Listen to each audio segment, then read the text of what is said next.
Ito po ang inyong katanungan. Makinig mabuti. Players, magbigay ng mga sangkap sa paggawa ng halo-halo ayon sa vintagecooks.com. 11 po ang possible answers, ha. Mga sangkap sa paggawa ng halo-halo, yung mga nasa loob ng baso. Ha?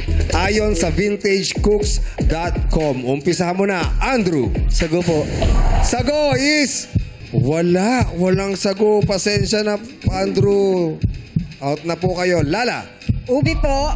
Ube is correct. Teddy. Gatas. Gatas, correct. Jack. Saging. Saging, correct. Bing. Nata de coco. Nata de coco, correct. Bina. Yelo. Yellow. Yellow, correct. Jackie. Leche flan. Leche flan, correct. Neri. Beans. Beans. Pasensya na po. Jenny. Boko po. Buko. Boko. Buko. Sorry po. Ate Jenny, wala. Tatay Edgar. Asukal. Asukal. Wala po. Sorry, Tatay Edgar. Pasensya na po. Kaya Gabi. Black beans. Black beans. Sorry po. Wala po. Pasensya na po. Grace. Makapuno. Makapuno, correct. Okay. Ilan lang natira? 7. 7 ang natira. Ibig sabihin, may 12 pa ang kasagutan para sa Madlang People. Umpisahan mo na. Ryan. Pinipig.